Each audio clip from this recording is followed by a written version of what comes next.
is pronounced dead. He was very concerned that after his execution, his body would be dug up either by medical men seeking to dissect his brain and find out what made him tick, or just ghoulish sort of, souvenir hunters. And he requested that he be buried within a big slab of concrete, which he actually was. One of the things about Holmes is that nobody knows for sure how many people he actually killed. Although in my researches, which were pretty, I feel, thorough and extensive, it seemed very clear to me that he murdered at least 9 people. There have been stories that he killed 50, 100, countless people, particularly in Chicago at the height of the World's Fair.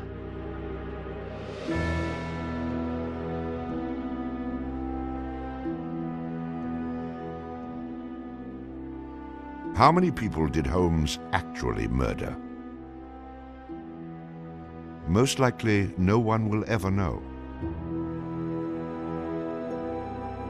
Holmes and the many other people that came in contact with him are long gone, having taken the answers with them to their graves. I was born with the devil in me. I could not help the fact that I was a murderer no more than the poet can help the inspiration to sing. I was born with the evil one standing as my sponsor beside the bed where I was ushered into the world. And he has been with me since.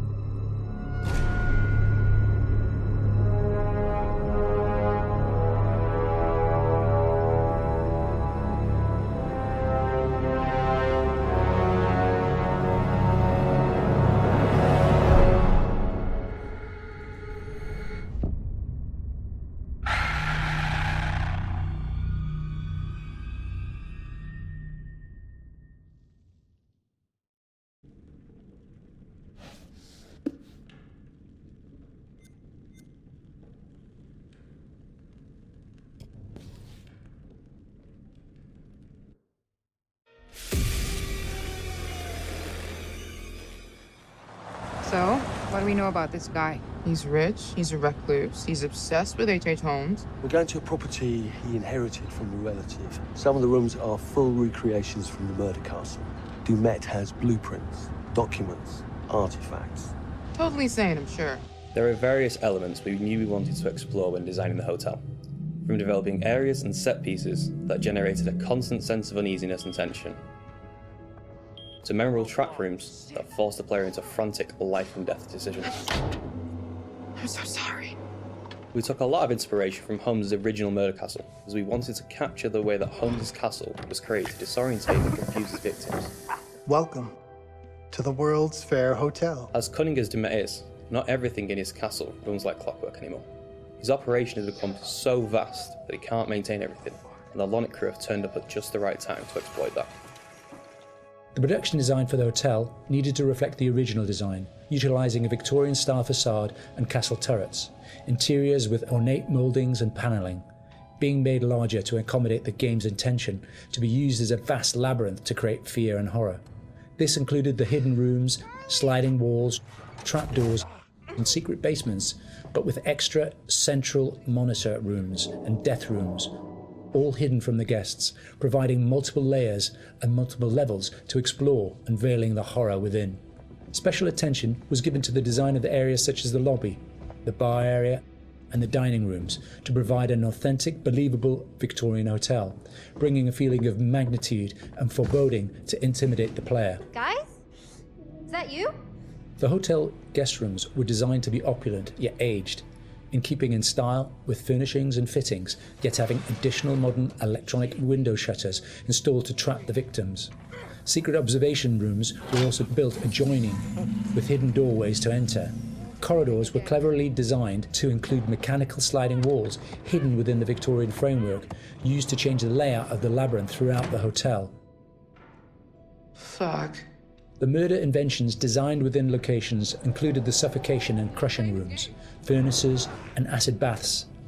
The monitor room was a newly constructed area, deep within the core of the hotel. This room allowed Demet the full control of the labyrinth and its workings. In The Devil in Me, we make use of a range of mechanics new to the Dark Pictures series to help convey the unsettling mood and threat of the hotel. With an expanded focus on exploration, the player spends a lot of the time exploring the hotel's labyrinthian corridors, and as each character revisits a shared area, the feel of it changes. Each character has their own unique light source. Erin and Jamie, as the practical sound and lighting techs, have fairly straightforward torches, with Erin's directional microphone providing an additional small light when in use. Mark, the camera operator, has his camera flash, lifting the darkness in short bursts and providing mini jump scares as the player suddenly sees something out of the gloom. Kate lights her way around with her makeup mirror, providing a small amount of light to fumble through the corridors.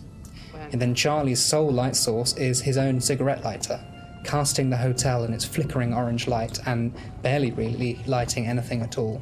Jamie, over here. Each character experiences these shared areas differently through this, adding to the sense of the familiar hotel rooms changing with each visit.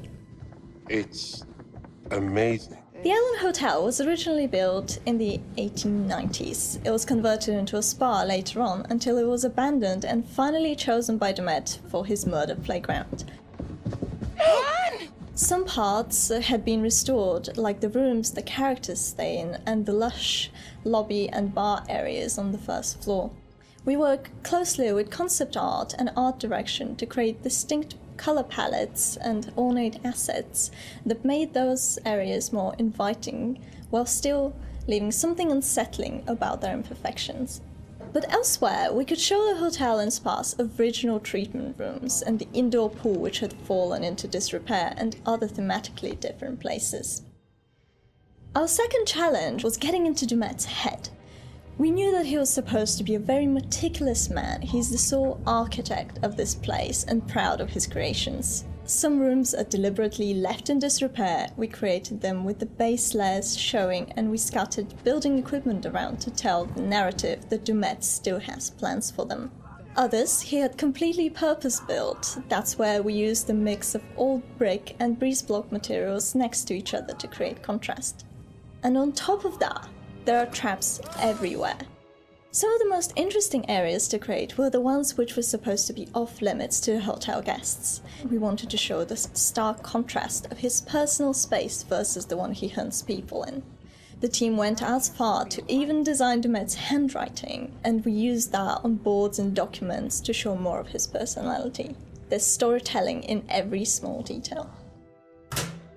Lighting in Devil in Me is a bit different from the previous Dark Picture games, since we have more explorations and more playable areas in the game for players to freely explore. We had to slightly adjust the way we used to do lighting by adding some new stuff, such as adding more guide lights in the environment for direction, or add some interactable light fixtures that you can trigger on and off by walking closer or away from them. So there are 4 types of lighting styles in the hotel. The first one is the regular hotel areas where everyone should feel safe and cozy. We try to use more bright, warm color lights with different elegant light fixtures. And the second one is the areas that are either under constructions, used as Demet's workshop, or places only lit by moonlight or should be pitch black. We used cooler temperature lights or even blue lights for these kind of areas with very low light intensity and very heavy volumetric fog to enhance the claustrophobic vibe and to elevate the tension. So the third one would be the control room where Demet watches and controls all the activities in the hotel. We want this room to be especially bright, like an industrial warehouse with a cool, eerie mood to separate it from the other rooms. And the last one is all the rooms that are designed to be slaughter stages. Killing is like creating art to Demet, and he wants all his artworks to be presented epically with audiences, classical music, and beautiful lighting setup. So in these areas, unlike the others that have more neutral color in the lights, we tend to artificially light these areas with either theatrical lighting or use high contrast saturated lighting setup, so that we know something is going to happen. If we don't do something, both of them will die, Mark. We wanted to provide players with a truly realistic historical Sonic experience whilst inside the murder castle. We researched multiple properties and buildings built within the same period as the original Chicago murder castle. Authentic door foley and sound effects elements were high on our priority list. We recorded multiple door openings, closings, handles, rattles and squeaks. Throughout pre-production, we'd seen all the variations of emotion characters would be displaying when using the doors, ranging from calmness through to blind panic and incensed rage. All these emotions could be channeled into the performance we recorded.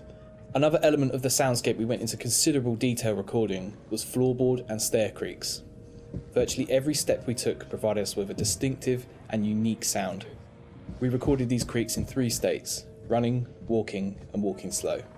To further add to this, as the characters climb higher inside the Met's murder castle, the creaks will become more frequent as you enter unfinished rooms, exposed walkways, and the structural integrity of the hotel becomes more dangerous and unstable. In terms of the music, we chose various 19th century pieces of classical music and opera to accompany the murder scenes. These would have been the pop music tracks around the time of H.H. Holmes, providing a cognitive link between past and present. Classical music and opera accompanies a lot of the murder scenes, often playing through a gramophone or a tannoy, which is then fed back through our bespoke impulse responses to allow the music to naturally echo throughout the cellars and corridors of the space. What is this?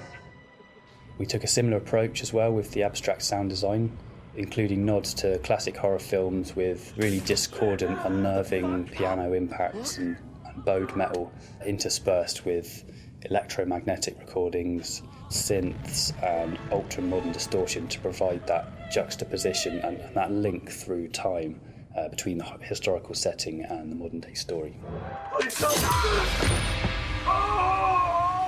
Designing the hotel as a play space presented different challenges than previous Dark Pictures games. We've gone from quite open environments in House of Ashes and Little Hope to a more enclosed one with the hotel. The ability to revisit previous environments at different points in the story, with different layouts and different emotional states, meant that we had to collaborate very closely with each other to make sure we designed each area to cater for every requirement. We had to think how a lit corridor would feel if multiple characters roaming around it, versus the same corridor drenched in darkness with just a singular player character. Empty hotels are inherently eerie, and it allowed us to play with the idea of liminal space to try and create a murder castle that felt uncanny. It's something that felt truly unique.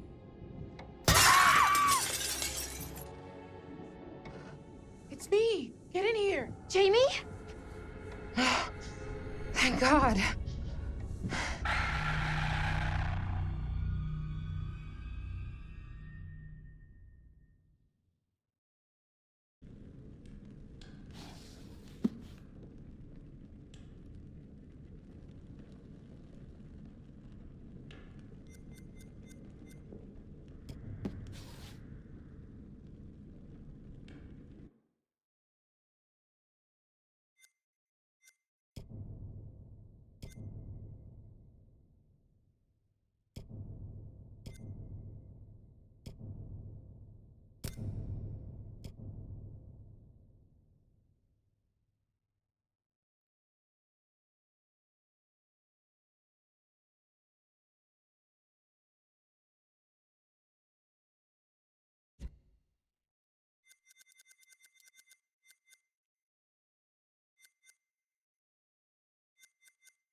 My name is Kate Wilder. I've got a master's in criminal psychology. I'm an investigative journalist and hope to make a difference. Hey, we're here with Jessie Buckley to talk about Supermassive's brand new game in the Dark Pictures anthology, The Devil in Me. So let's start at the beginning. Tell us a bit about the character that you play. I play a character called Kate Wilder, who is a presenter who's part of this documentary team who are doing a show about the serial killer H.H. Holmes. America's first serial killer confessed to 27 murders. The number grew significantly. nearly 200 lives. I'm a serial killer documentary watcher. Is that your jam too? Yeah, I'll watch a serial killer documentary. Right, it's weirdly relaxing. Like, okay, cool, yeah, I can it's chill kind out. of fascinating why we're all addicted to kind of those stories. We need a plan. Forget his games, traps, all that bullshit. Think about the killers we've covered. There's always a weakness. I'm not playing detective, I just want to survive. Playing detective is how we survive. So what interested you in the role of Kate? Well, to be honest, I've never played a video game in my life, and I had no idea what the hell the world was. Oh, wow. Okay. So that was firstly why I kind of was like, oh yeah, that sounds new and fun. And then I read the script and talked to Alita, who's our director, and it just seemed like a really lovely thing to be part of and something new and fun. And I can't believe how they create this world. Action. You know, usually I just get a script and it's like 70 to 100 pages long, but there's like 300 pages in one script. It's unbelievable. So as you kind of mentioned, the game has multiple branching paths, so your character could end up in any number of situations. What's it like to film a scene, multiple times with different endings? What I've found is like you can only be in whatever strand you're in at that time and figure out the emotion of it at that moment, because then you can offer up something completely different when you go into a different strand. And it's a very immediate experience, which I guess is also what a player will feel when they're doing it as well. So I just kind of try and keep my head in where we are right there at that moment. And if I was trying to think of what was happening in the other strand, it would be a disaster. It must be really hard, yeah, because you kind of have this mapping, I suppose, in your brain of what the outcomes could be, and then just trying to stay in that moment. It's very interesting stuff. So many things can happen to characters in the Dark Pictures anthologies. How do you make sure that Kate is always Kate, no matter what she's kind of faced with? Well, I guess before we started, we did a big read-through with everybody, so it was good to kind of get a handle on who she is in the context of the environment she's in, but also the relationships that are in the world as well. It just kind of reveals itself from the script, and I just kind of let her run free and see what That's so cool, happens to her. Yeah, I don't think anybody has continuity in themselves. I don't anyway. It must be very difficult. Yeah, really difficult. And that's it. I guess it's quite good fun to then go, okay, let's go with this and see where we end up. Well, I think also Kate lives on the knife edge of she has a genuine obsession and curiosity about serial killers. So there's part of her that's kind of running towards it and part of her that's running away from it, and all of them have come to be curious about H.H. Holmes, but also with that, you're kind of living a real life horror as you're going into this world. So, come on, Charlie. What do we know about this guy? And everybody's fantastic, and they're all such distinctive people, and they all somehow genuinely feel like a crew, Nice, yeah. You kind of have the kind of riffs. Charlie is thinking. She looks a lot like a temper tantrum. And the new fledgling loves, and then the kind of creeping horror of your life. What are you doing with your life? Sounds very familiar. Yeah, I think I've been there at 3 a.m. What is all of this? Okay, so let's talk about the setting that Kate finds herself in. I've heard something about murder castles, and I'd like to know more. So the production company that Kate works for, Lonnet Entertainment, they get a mysterious call from a stranger who says that he's basically made a replica of H.H. Holmes' murder castle. Wicked. And invites them to come and document it because he knows that they're interested in serial killers. And Lonnet Entertainment, which is run by a character called Charlie, is kind of hard up, but only Charlie knows that. And so even though Kate is a bit kind of resistant to go because it just feels like another kind of fuddy-duddy thing, they agree to go to this island as one last kind of hurrah. It sounds like absolutely nothing awful is going to happen. It sounds like a perfect setup. I'm going to have a cup of tea. Delightful. Yeah, lovely island. Very nice. Look! Years are the wine that fill the cup of time. So in the game, you've got quite a limited inventory. Which items would you take into the house if you could take anything? I'd probably take I think, look, all these mad people are just in need of a hug. So I'd probably take a bottle of wine and just be like, mate, let's just sit down, have a glass of wine, talk about what's going on here. Get Charlie's fags. Come here. Have let's a fag. Let's just calm down. That's my weapon of choice. I'd kill him with kindness. Well, you could at least start with the wine, and if that doesn't work, you've got the bottle. So I mean, it's perfect. You're done. And if not, I could just drink it myself and have a lovely time. Some kind of belt with 3 or 4 of them attached. Off you go. It's all going to be fine. And if it's not fine, you're not going to know about it. Yeah, done. Perfect. Good choice. Think it's okay if we pour some wine? God, please do. So you've mentioned the chase scene with the other girls. Was that fun? That genuinely was fun to be running and scared and all of that? Yeah, it's always fun. I mean, I think everything's kind of fun. So thank God it's not something that happens regularly in your real life. So when you get to be part of something where it's super heightened and surprising and otherworldly things can happen, and you've got these 2 excellent kind of birds beside you who are like fighting off the demons, and you're genuinely scared and you're kind of doing it together, it's it's brilliant fun. Move your ass! Go! I've been around mocap, I've seen mocap, it fascinates me. What was that like? And more so, what's it going to be like to see your face in a video game? To wear a mocap is like, I mean, you just feel like you've got a huge nose because you've got this cycling helmet on, but then it has a huge beak at the end where there's a camera. And sometimes when they're putting it on, you can see the other actors already kind of lined up, and it's very close. It's very scary. No! You're gonna kill me! But yeah, I think it'd be super interesting. I don't know, maybe I'll look a bit better. They'll doctor me off or something. Kate's just a better version of me. Yeah, it'll be really interesting. It's going to be very cool.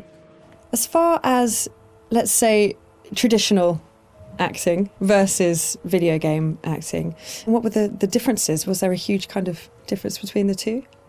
I'd say the main difference is just the speed at which you work when you're making a video game. You still have the same intention, and narratively it's the same kind of experience because you're creating characters together and you're creating a world together, and our wonderful director is like interacting with us as a film director would. And also you're on a stage where there's little square boxes and there isn't a costume, you know, that's something that's added later, and all that's being caught is the emotions on your face.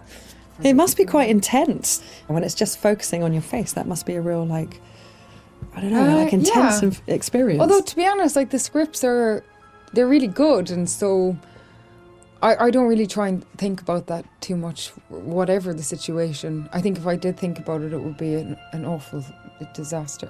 Yeah, may change the situation entirely. You just kind of listen to everybody else that's there and get on with it. We need a plan. Forget his games, traps, all that bullshit. Think about the killers we've covered. There's always a weakness. You suggesting we invite him to tea and psychoanalyze? I'm suggesting we use our heads. We play his games, we'll lose. It's our best shot.